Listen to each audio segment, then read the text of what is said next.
cuáles son nuestros objetivos y qué acciones son las que planteamos en diferentes ámbitos y un poco pues a desarrollar todas las bases con las que nos agradecer a los que nos hayáis invitado a estar aquí con nosotras y hemos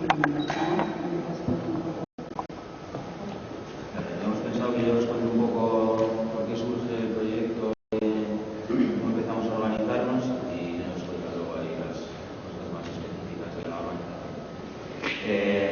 Nosotros empezamos a reunirnos en mayo de este año porque en abril se publicó el Real Decreto 16/2012 que se llama de medidas urgentes para garantizar la sostenibilidad del Sistema Nacional de Salud. Y bueno, es un decreto complejo, en realidad es bastante simple porque consiste en excluir a gente del derecho a la atención sanitaria. Pero el principal problema que nos planteaba es que el cumplimiento de este Real Decreto lo que supone es un cambio del modelo sanitario que teníamos hasta ahora en el Estado español. Entonces, hasta ahora el sistema sanitario en nuestro Estado consistía en un acceso a la salud garantizado, un acceso a la salud universal, es decir, que cualquier persona podía entrar en el sistema y tenía derecho a las mismas prestaciones que cualquier sociales ni económicas de ningún tipo. Y en cambio, con este Real Decreto lo que se pretende es hacer una división de la población en asegurados y no asegurados. El derecho a acceder a las prestaciones sanitarias del Sistema Nacional de Salud y otros que no. Entonces, esta división plantea varios problemas. Uno de ellos es que está fundamentalmente ilegal y otro de ellos es que genera varios problemas éticos y deontológicos, ¿no? En cuanto a las mentiras, pues no os aburro mucho porque están desarrolladas en la web, pero básicamente lo que dice la clase político-empresarial y la clase dirigente es que hay gente que no cotiza y que por tanto no tiene porque tiene el derecho a la seguridad social. Es una primera mentira porque el sistema de seguridad social no se fundamenta en la cotización a la seguridad social, sino que se paga a través de los impuestos directos. Es decir, la sanidad se financia con los céntimos de la gasolina que va para allí, con la parte del IVA de comprar el pan y el tabaco que va para allí, y esos son impuestos directos y no con la cotización, no con la declaración de Hacienda de cada uno. Y otra mentira en la que está fundamentada es que los inmigrantes abusan del sistema sanitario y generan un gasto que es el que está haciendo que este sistema sanitario no sea sostenible. Lo cual es fácil de desmontar porque en realidad hay muchos estudios, no solo en este estado, sino internacionales, que hablan de que los inmigrantes utilizan los sistemas de salud 6 veces menos que la población autóctona y por lo tanto generan un gasto 6 veces menor que generan los mismos grupos de edad y sociales de la población irlandesa. Aparte de estar fundamentado en mentiras o de que las razones políticas y empresariales para poner en pie este decreto esté fundamentado en mentiras, es que es ilegal, porque el artículo 43 de la Constitución habla de un acceso a la sanidad que debe ser garantizado por el Estado en condiciones de equidad, es decir, que todo el mundo tiene que tener la facilidad de acceso a los mismos derechos que su vecino. Entonces, pues, la Constitución de este Estado en algunos casos no da asquito, en otros no tanto, y este es uno en el que no da asquito, y en cambio se resalta un poco. Y además va en contra de la Ley General de Sanidad de 1986, que garantiza este acceso a la salud de toda la población. Además de estar fundamentado en mentiras, además de ser ilegal, plantea graves problemas éticos y deontológicos, tanto para los profesionales del Sistema Nacional de Salud como para los usuarios. Para los profesionales, porque ellos se deben a un juramento hipocrático.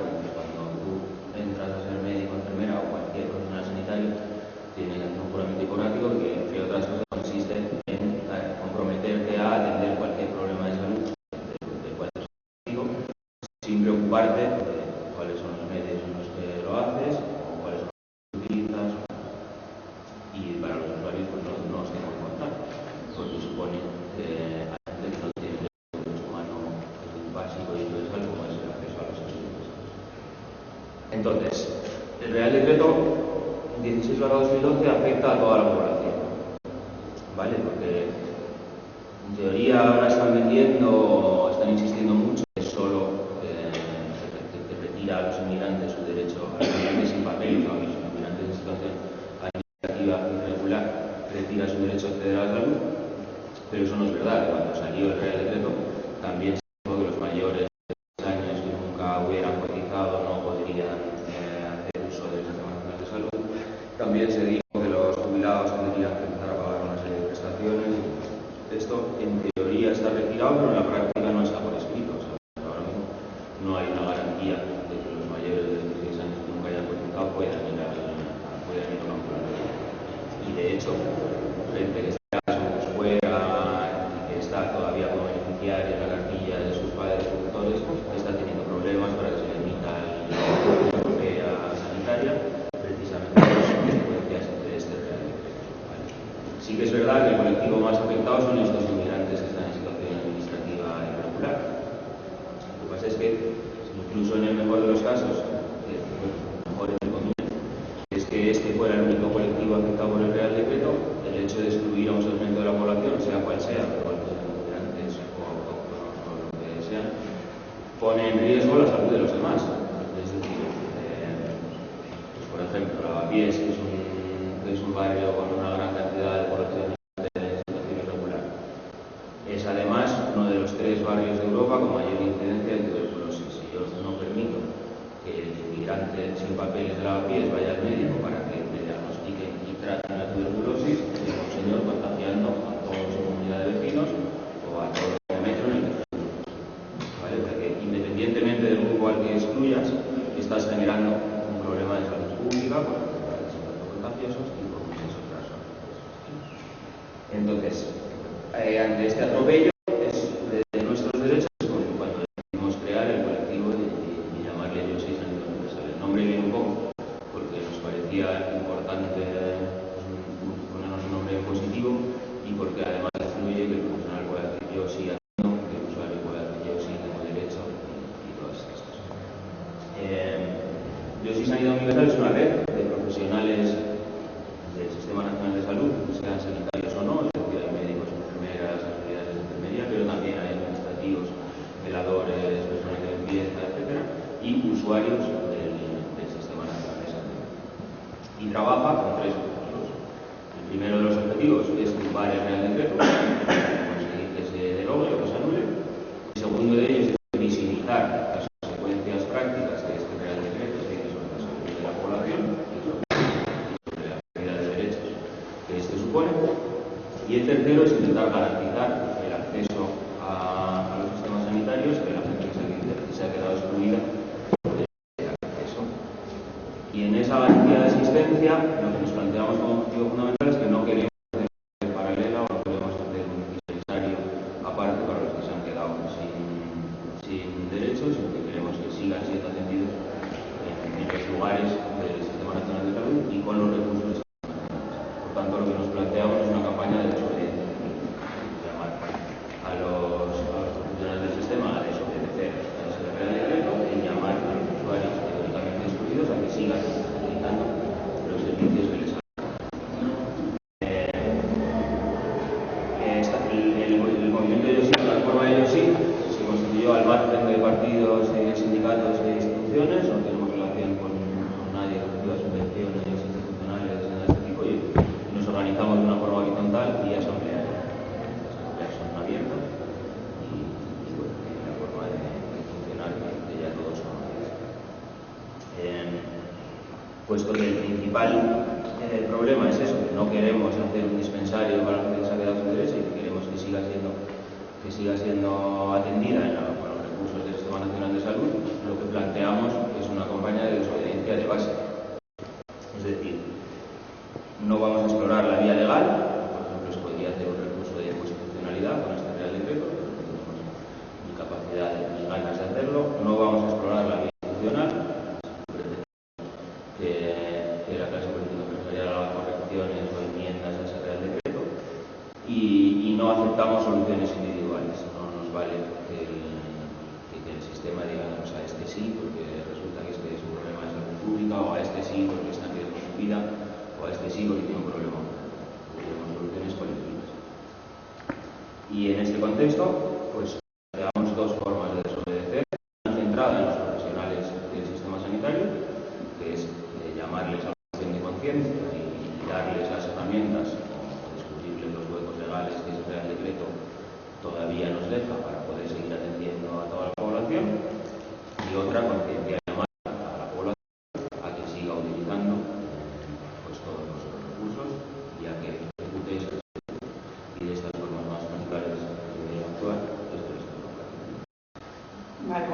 para empezar, ¿tenéis alguna pregunta que queréis hacer de lo que hemos contado hasta ahora? ¿Queréis comentar algo? Una pregunta, ¿está plenamente en vigor? Porque decía cuando lo de los 26 años está vigente, tal vez eso ya está cambiando alguna persona. Sí.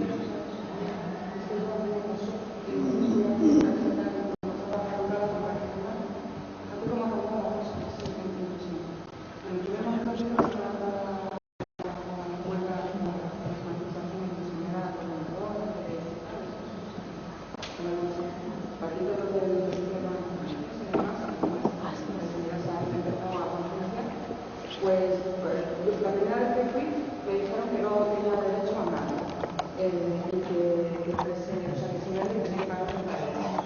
Entonces además me trataron súper mal en la ventana. Y porque eran como si estuviesen por aplicar las normas tal como se les ha dicho y ellos no entienden nada y son máquinas, ¿no? En la organización en sanidad, en mi centro. Y la segunda vez que fui, en cambio, me pidieron que por favor, que si yo podía colaborar y tal, que les dije que estaba conectada con la coordinadora de hospitales y que yo había ayudado un poquito en la empresa, que hicimos una lista al día a la gente y lo decidimos un poquito por el bambú, aunque no fuera gran cosa, pero y pues les apoyamos. Y al contarles eso me decían, dame tu email y quiero estar en contacto contigo. Entonces lo que os quería contar es que simplemente ahora te derivan a tarjetas sin recursos a la persona que tenga más de 26 años, que es en mi caso. Y que lo... O sea, hay una vía en la que la gente esta pues, tiene derecho a la sanidad. Lo que pasa es que como estaban tan convencidos, algunas personas pueden decir que sí, otras pueden decir que no, pero bueno, sabiendo cuál es la ley, pues la gente informada pues sabe que todavía se tiene derecho. Pues respecto a la primera pregunta, sí, claro que está vigente. Hoy por hoy, un inmigrante en situación irregular no tiene acceso a los servicios de salud y en teoría los mayores de 16 que nunca hayan cotizado y muchos otros colectivos que como me voy a entrar a detallar siguen sin tenerlo. Lo que pasa es que como en tantas otras cosas, cuando el partido en el gobierno propone este Real Decreto y lo impone sin pasar por un debate parlamentario y demás, una de las cosas que más escandalizaba a la opinión pública es el hecho de un españolito, como dicen aquí, hijo de sus padres que siempre han cotizado, se quede sin derecho a la atención. Entonces, eso se medio apresuraron en retirarle. No lo vamos a hacer al final, y los españoles que sí sean beneficiarios de que se cotiza y demás, sí tienen derecho. En parte porque probablemente eso fuera un señuelo. Cuando salió publicado el Real Decreto, fue un escándalo de la pera y provocó manifestaciones y movilizaciones varias. Y claro, al quitar eso, pues te estás dejando de poner en contra a un sector mayoritario de la población, que es el de esos españoles que estaban escandalizados y parece que focaliza solo el problema solo para los inmigrantes. Eso lo dijeron, pero sigue sin estar negro sobre blanco. O sea, hoy por hoy, los consejeros de sanidad de las distintas comunidades dicen que sí que tienen acceso, pero mira lo que le pasa a la compañera, que va a reclamarlo y no lo tiene. Afortunadamente, como casi todo, lo han hecho apresuradamente y chapuceramente. Entonces, pues eso supone que haya un recovecos no solo legales, sino éticos o políticos para aquel que conozca el sistema informático, cómo funciona esto administrativamente y demás, que puedes explorar para que una persona como ella se siga atendida. Pero también supone que esa forma chapucera de hacerlo implica que no se ha comunicado bien a los profesionales y que todo el mundo está interesado no solo de cuáles son los supuestos legales en los que te quedas sin atención sanitaria, sino, desde luego, no todo el mundo está informado de todos esos truquillos, como por ejemplo la tarjeta de sin recursos que puedes emplear y encima deja al criterio individual, no se lo deja, claro, que no se enteraba. Claro, es una de las cosas más potentes de nuestro proyecto, es que tenemos un manual muy gordo que va a detallar Irene, que incluye todos los supuestos que te puedes encontrar, no solo en una ventanilla con un administrativo, sino en el trato con un médico, con una enfermera, con un auxiliar, y cómo salirle en función de las opciones. Yo creo que esas preguntas las va a resolver Irene con su intervención. Comentar también que con el tema de los mayores de 26, la propuesta de enmienda que hicieron es que todas aquellas personas que cotizasen más de 100.000 euros o que tuvieran, o sea, que tuvieran más de 100.000 euros, que ellas no tendrían derecho a tarjeta sanitaria. Pero eso no lo llegaron a aprobar, o sea, como que ellos dijeron que iban a establecer un límite de ingresos para que las personas que sobrepasaran ese límite se quedasen fuera. Que estamos en las mismas, o sea, es que no estamos hablando de que queremos un sistema para ricos o un sistema para pobres, queremos un sistema universal. Entonces, como que eso tampoco nos valdría, pero en ese momento es la enmienda que hicieron. Un segundito, simplemente la batería, entonces que les parece muy importante, pues por favor que paren un segundo, cambian la batería, Vale. seguís hablando porque no quieren perderse ningún trocito de lo que estáis hablando. Bueno, pero aquí la pregunta Sí. Es... Pues sí que lo puedo hacer. Con respecto al tema de la privatización de los laboratorios, y vais a decir o vais a hacer algo. Sí, vamos a hacer algo al final. En realidad, una relación evidente, porque esto que están intentando destruir atañe a los profesionales en los que nosotros nos apoyamos, como privaticemos de solicitarles que los obedezcan y obviamente tenemos varios documentos de solidaridad con ellos, incluso estamos implementando ahora formas de colaboración con ellos, que creo que está un poco bien. Tampoco es exactamente nuestra lucha, porque nuestra lucha es bastante compleja y bastante titánica, porque hay un gran número de población que se ha quedado sin el derecho. Pues nos consume mucha energía como organizar toda esa desobediencia civil y alentarla y soportarla, pero claro, obviamente tenemos que estar más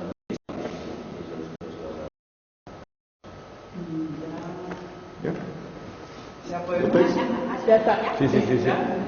Vale, pues después de todo lo que se ha contado, básicamente lo que nosotros veamos son dos pilares muy básicos de desobediencia, que sería por un lado la desobediencia civil de los profesionales y por otro lado la desobediencia civil de las usuarias del Sistema Nacional de Salud. Esto supone que queremos abarcar toda la pirámide social, es decir, que queremos llegar a todos los profesionales sanitarios, que mayormente es un colectivo más bien conservador, y por otra parte a las más bajas de la población, que sería toda la gente que se ha quedado sin derecho a recibir asistencia sanitaria.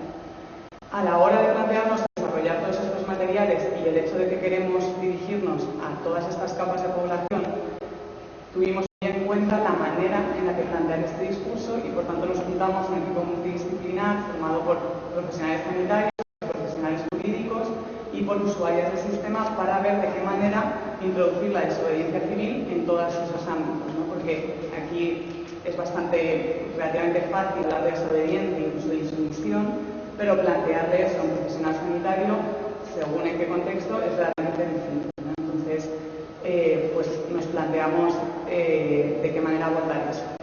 Y llegamos a la conclusión de que para los profesionales sanitarios lo primero a plantear sería realizar la objeción de conciencia, porque nos parece importante que públicamente los profesionales se pronuncien en contra de esta reforma sanitaria y que asuman el compromiso de continuar asistiendo a todo el mundo. Entonces desarrollamos varios modelos de objeción, tanto para profesionales sanitarios como para administrativos y para el resto de trabajadores del sistema.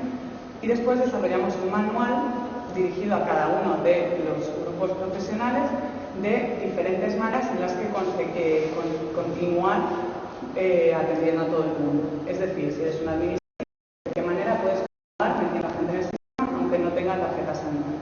Entonces, estos manuales realmente están en constante cambio, porque a medida que vamos probando cosas y se va sumando gente y cada persona va probando nuevas herramientas, pues todo eso es lo que nos va llegando y que vamos actualizando en cada uno de los manuales.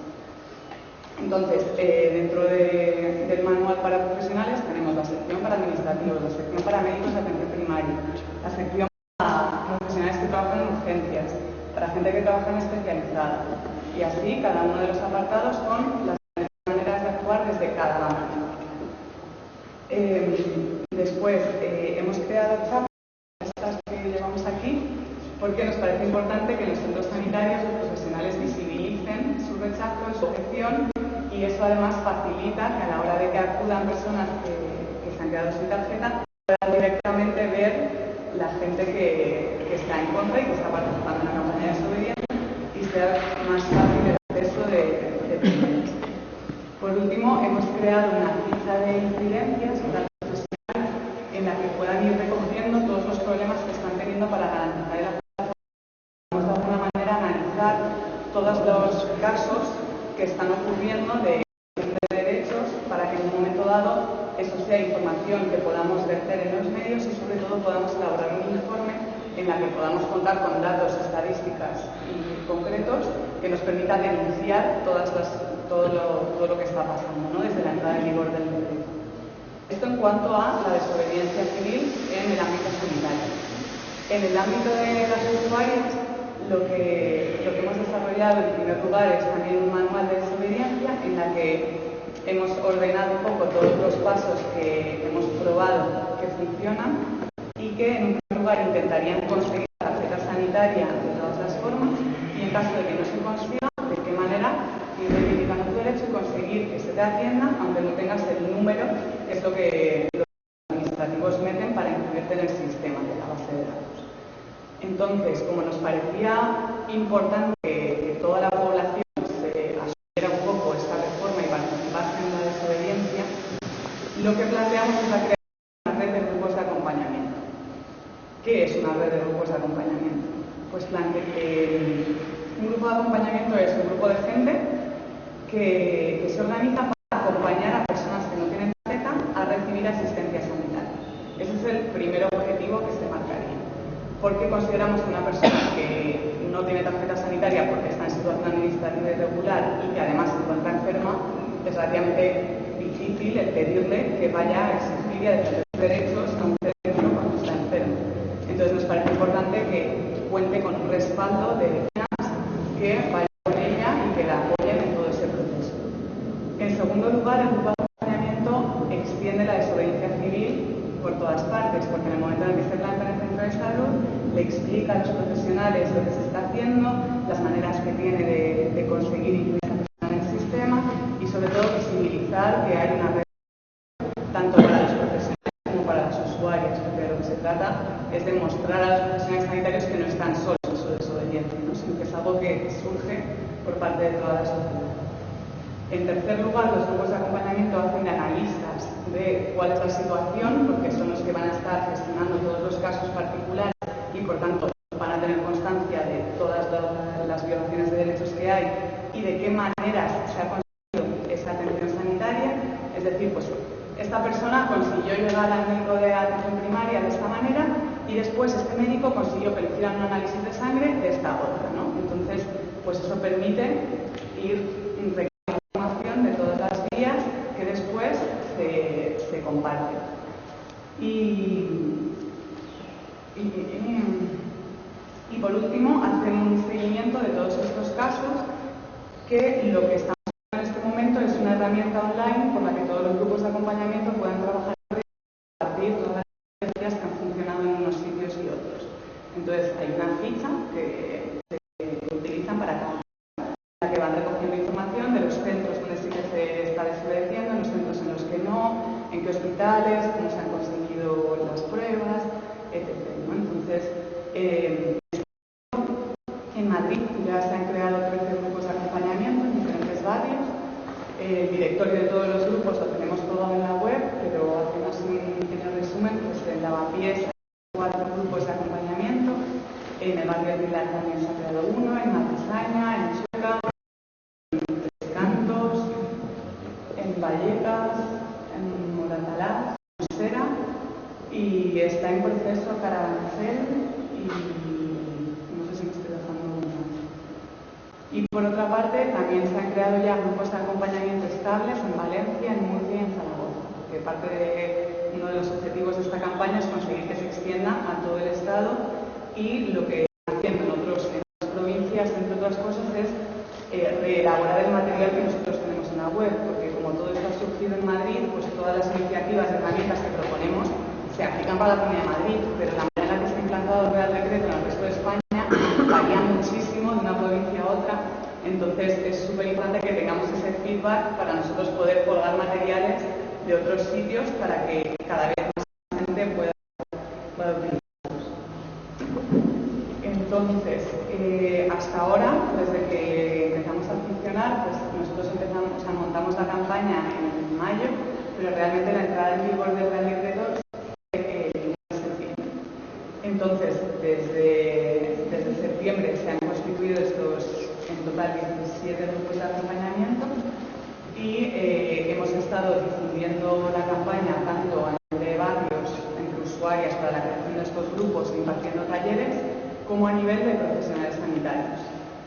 Y hemos hecho una web que es www.sanidaduniversal.net, en la que hemos creado diferentes secciones en las que estructuramos un poco todo el material y todas las iniciativas que planteamos.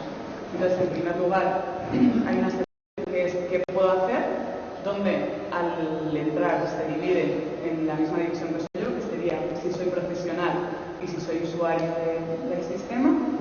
Hemos creado una sección de afectadas en la que vamos recogiendo un poco todos los casos individuales que están saliendo en prensa y casos individuales que nos han escrito a ellos sí porque quieren que los busquemos y los visibilicemos.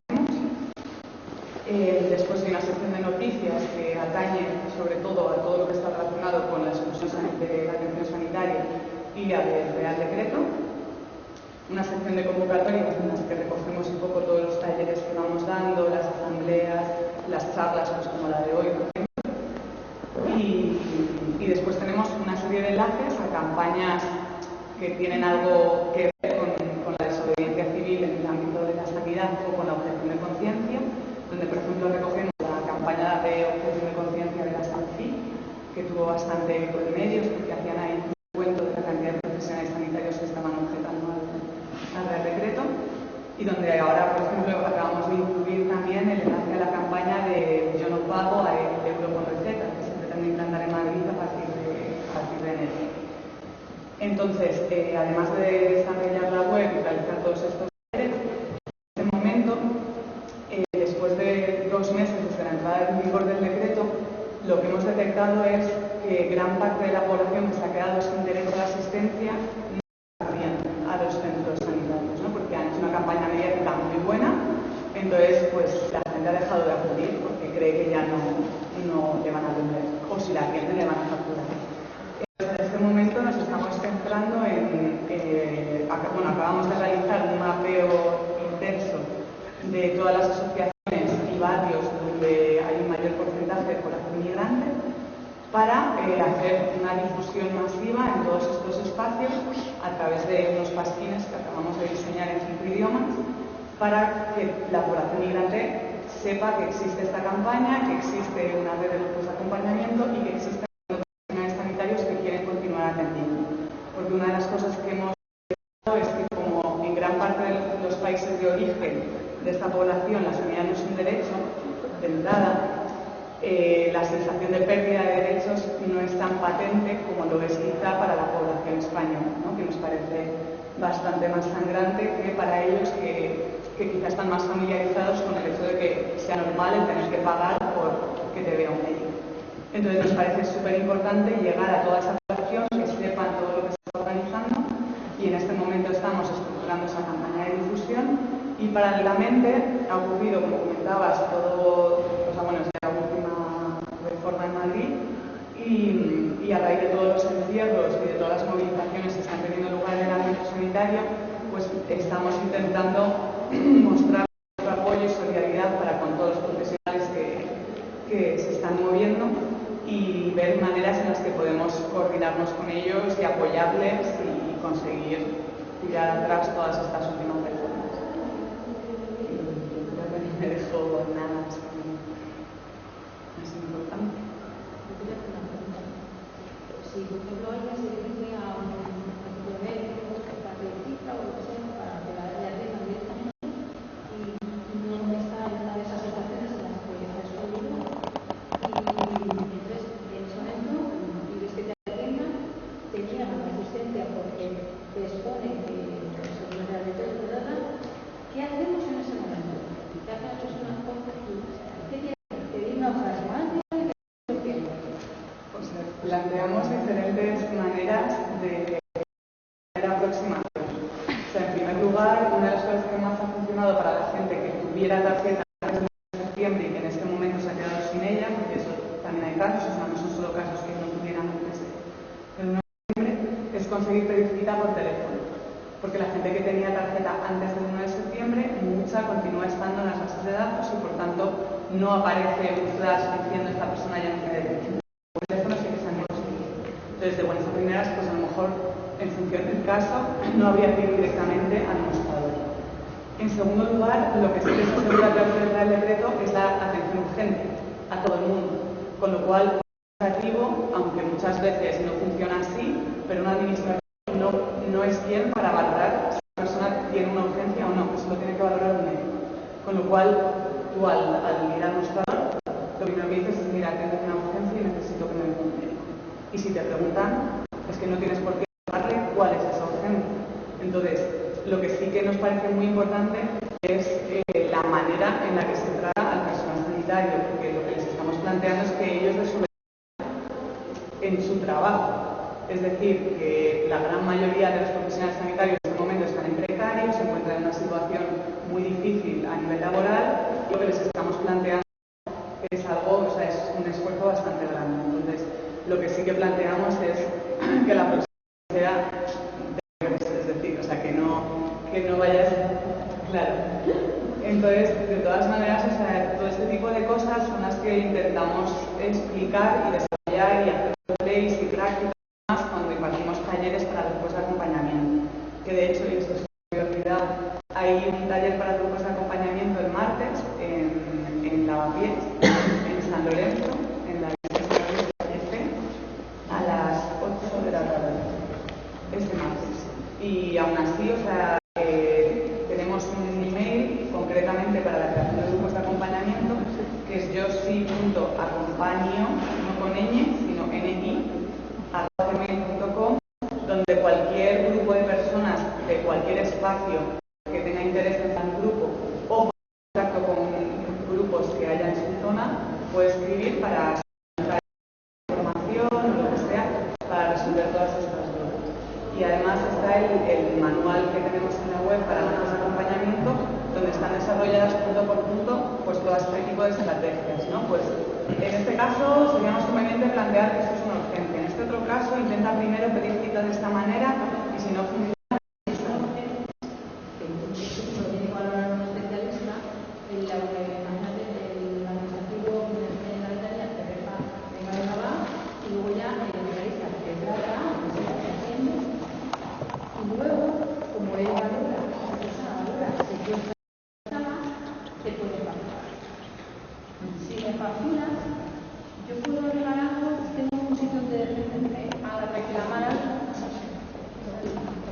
el problema es que lo que planteas es como uno de los 200 problemas posibles que te puedes encontrar cuando intentas ir al médico.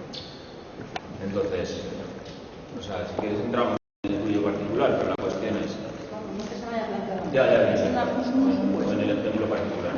Yo creo que no merece mucho la pena porque en realidad los follones con los que te puedes enfrentar son innumerables. Entonces, algunos dependen del administrativo. Y del administrativo, o sea, la persona que te da la cita te pone en contacto con el médico, con la enfermera.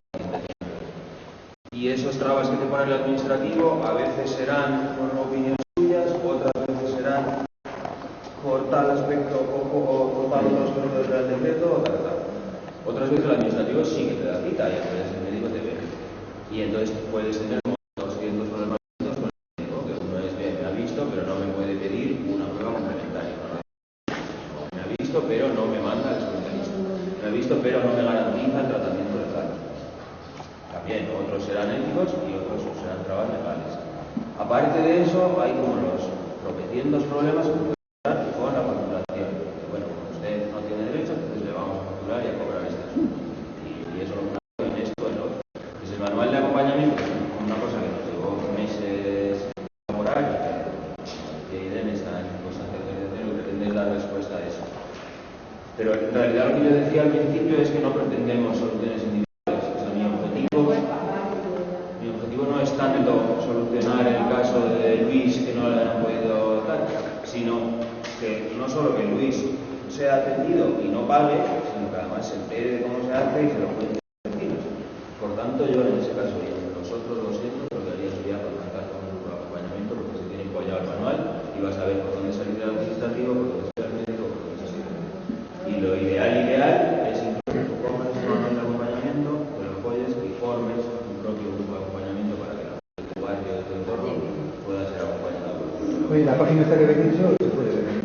Está ahí colgado, sí, sí.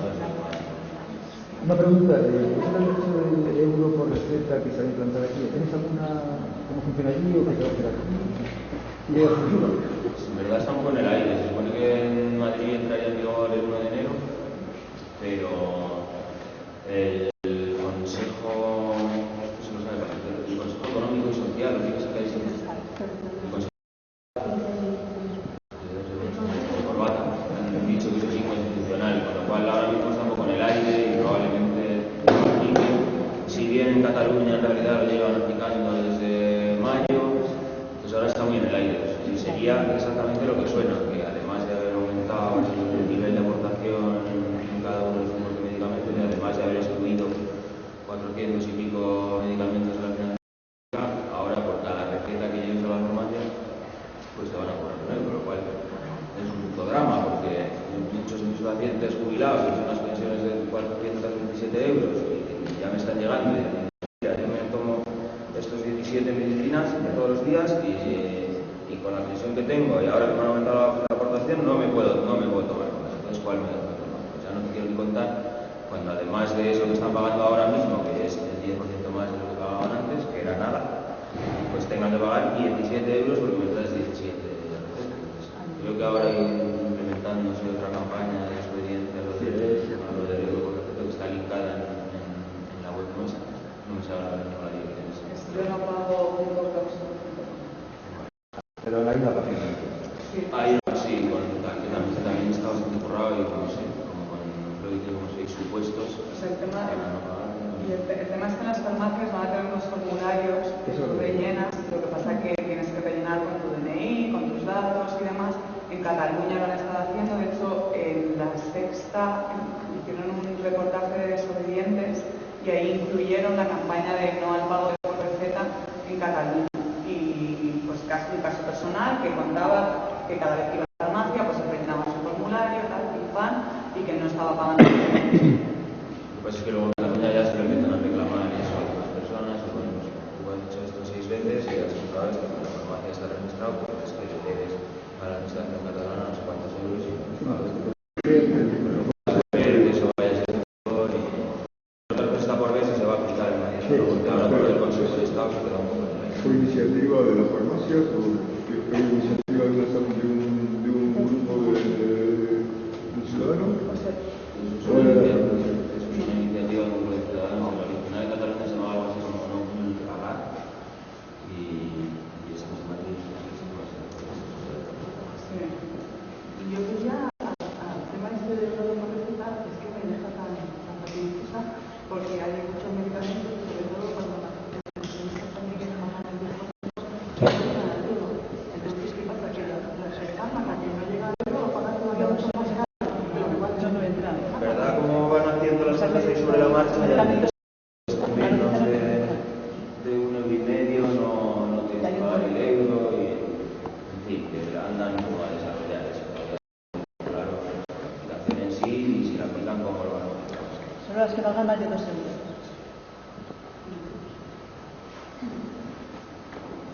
Yo quería preguntar si a qué se ponen los profesionales que se declaran admisos, ¿sea un tipo de sanción o expediente disciplinario o cómo es?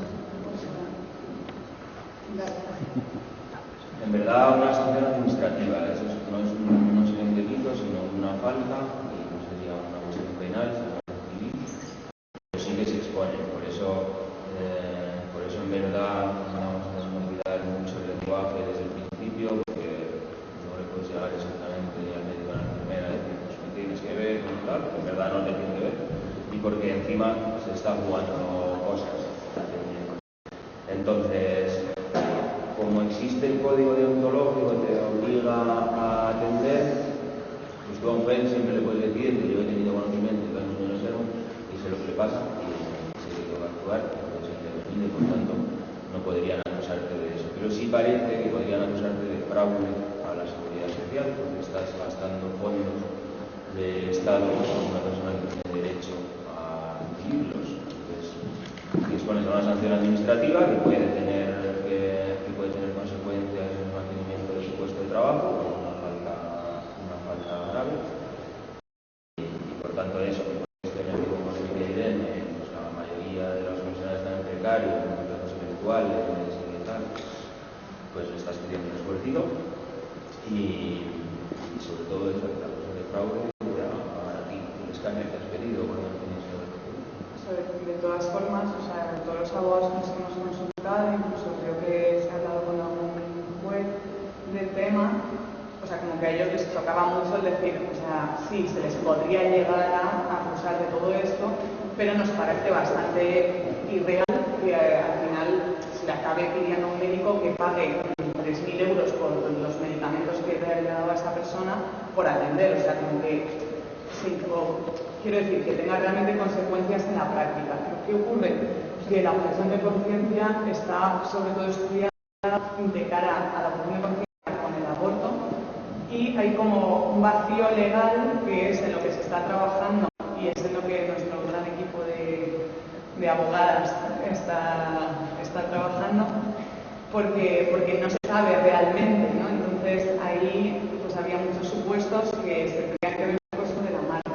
Entonces, por objetar, no habría ningún problema. De hecho, nosotros planteamos que se haga la objeción de conciencia pública antes de desobedecer, porque de esa manera tú siempre puedes alegar que tú has objetado, que has hecho público, tú has hecho eso, y que por tanto tú en ningún momento pretendías ni lucrarte ni absolutamente nada, ¿no? Sino que pues, tú quieres continuar atendiendo porque quieres respetar el resto de leyes que se están violando con esta realidad. Entonces, digamos que los argumentos sí que los tenemos bastante desarrollados, pero no sabemos en la práctica qué podría llegar a pasar.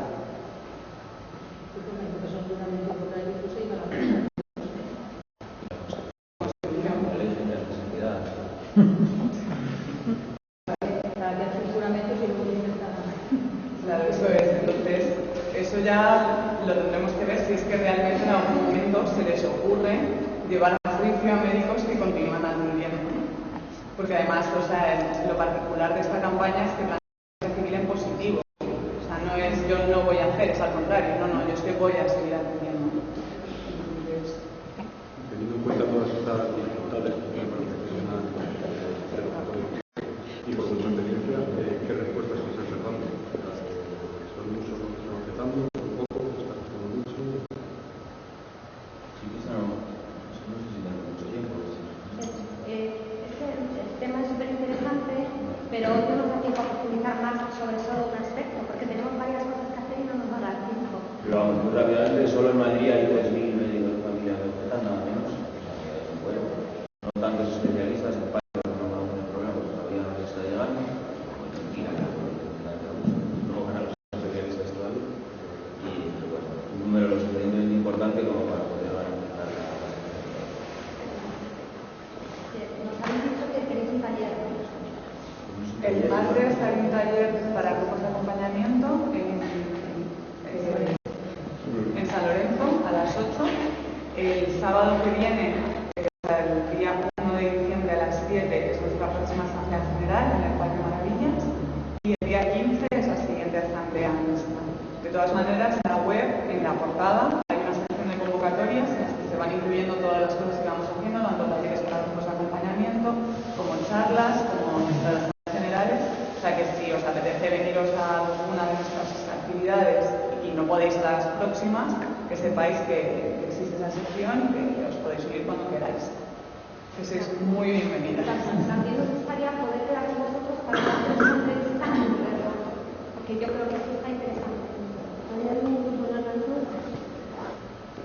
Por el momento no, pero os invitamos a que lo hagáis. De hecho, a ver, o sea, un grupo de acompañamiento no tiene por qué ser más de 4 o 5 personas.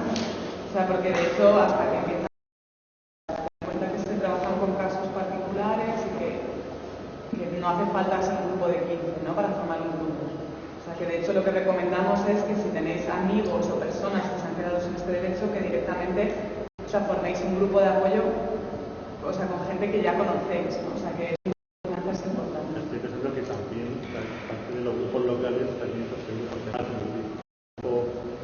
encima, por ejemplo, otro colectivo, como hacer, por ejemplo, tenga su grupo de acompañamiento, es decir, que todos los miembros que estén ahí se van a apoyar mutuamente. Cuando vaya a un problema de sanidad, pues ese grupo de acompañamiento, independientemente del barrio que sea, por ese colectivo, igual que, por ejemplo, nosotros en Centímetros hacemos una cohesión.